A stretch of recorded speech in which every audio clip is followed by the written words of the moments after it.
Thank you so much for meeting with me. The Old Gold and Black is so excited to be talking with you.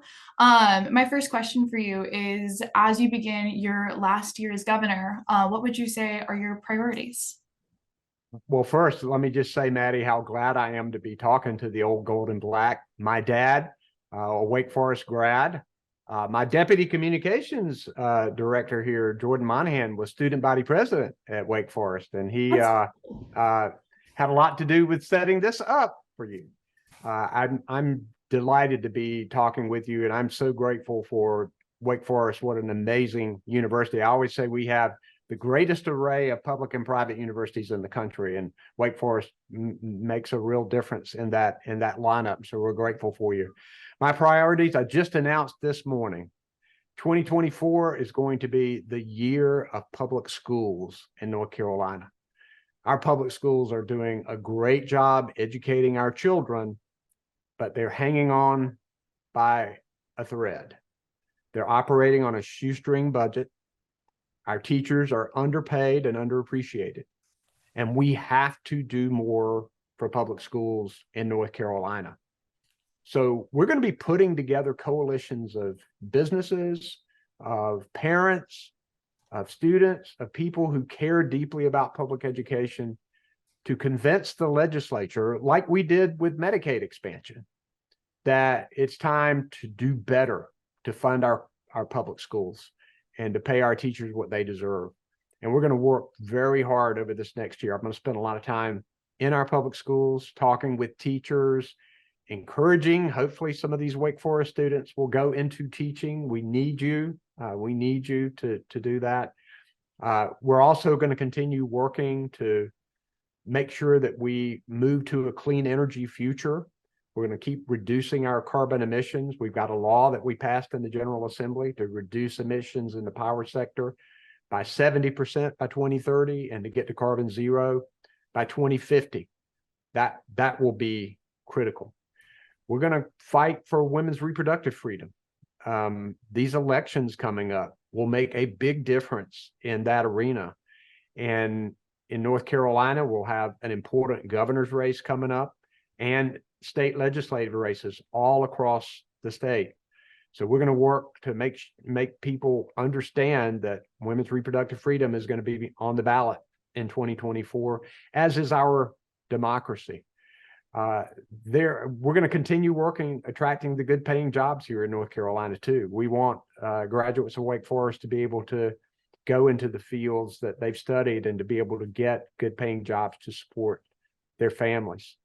I'm looking forward to the next 11 and a half months. I'm going to work hard as governor every single day.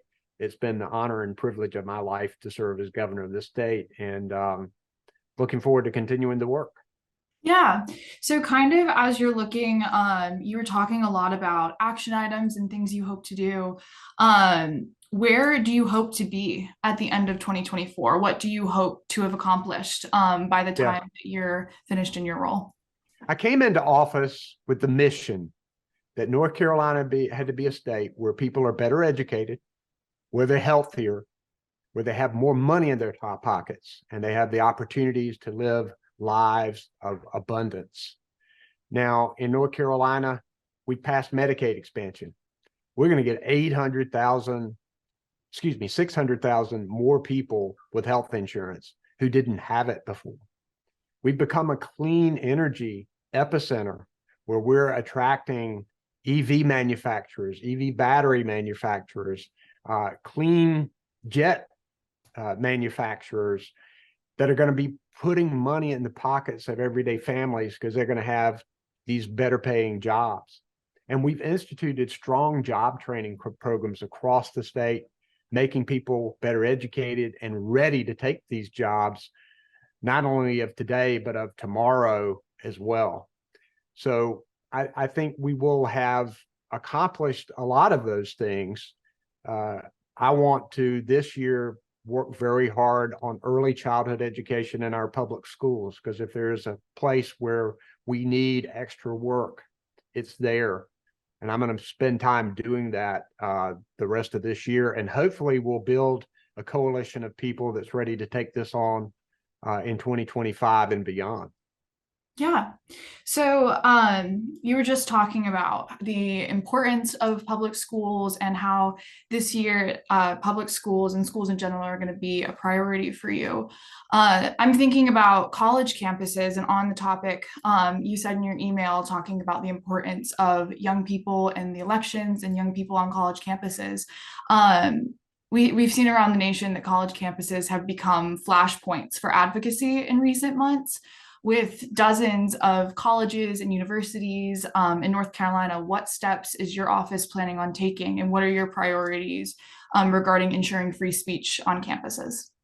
Well, it's important that campuses are places where people can bring all kinds of ideas and to make sure that they can share them in an intellectually stimulating way so that people actually listen to each other and learn. That's positive.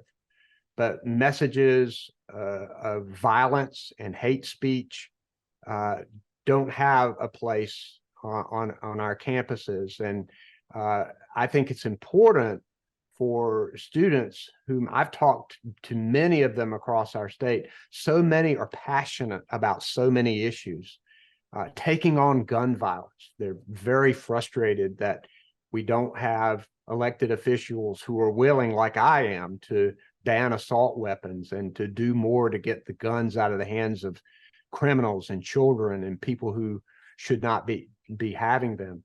People who care, young students who care about climate change and protecting this planet for the future. Young people who care about reproductive freedom and who care about public schools and who care about fighting against discrimination on the basis of race, against our LGBTQ plus community. Those are the kinds of things that I talk to students about, that they're really passionate and intelligent and well-informed about it.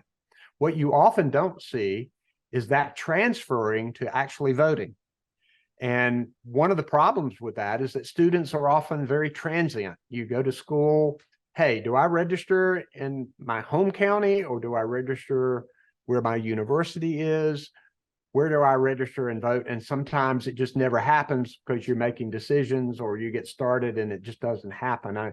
And what I would like to see, and what I encourage students to do, is to make sure you make a choice, to make sure that you are registered to vote, and to make sure that you vote in this election, because I believe democracy itself is on the ballot this election.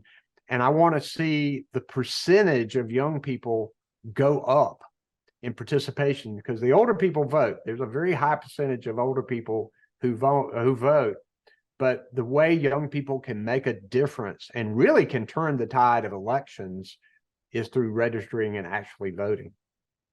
Yeah. Kind of shifting gears a little bit to specifically Wake Forest. Most of the Ogle and Black readers and most of Wake Forest students are from out of state. Why would you say that North Carolina and participating politically is worth paying attention to in 2024? Well, number one, North Carolina is a swing state politically. So whatever your position, if you register and vote here, you can make a difference in what happens in this country. I think you'll see both the Republican and Democratic parties targeting North Carolina as a state that's going to make a difference. Secondly, so many people who come to school from out of state end up staying here or end up coming back here because North Carolina is such an amazing place to live. And I know a lot of my out of state friends that I made at UNC stayed in North Carolina or shortly thereafter came back. So you want to try to have an effect nationally, but you also want to have an effect in the state where you may come and you may stay. Yeah, that makes sense. I know we're nearing the end of our time, but what do you think just in general? There's a lot of college students in North Carolina, and you were saying earlier that the older generations are more likely to vote. Why is it important that college students and younger people to participate or vote or get involved on campuses with political advocacy?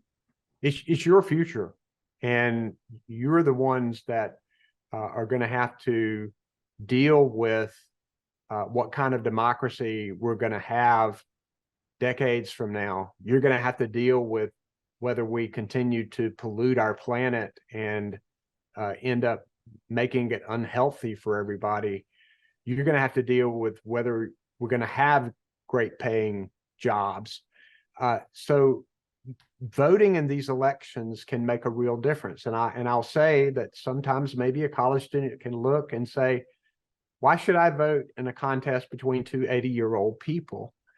The answer is that there are stark differences between these candidates, very different directions for this country to go. And it's important for young people to register and vote, because you can actually sway this election. You can actually be the difference maker. And I've talked to a lot of campus leaders who want to see that happen. And I hope it does. Thank you so much. Is there anything else that I haven't asked you that you would like to share with Old Gold and Black readers? I don't think so, Maddie. Thank you very much for taking the time Thank with me. you.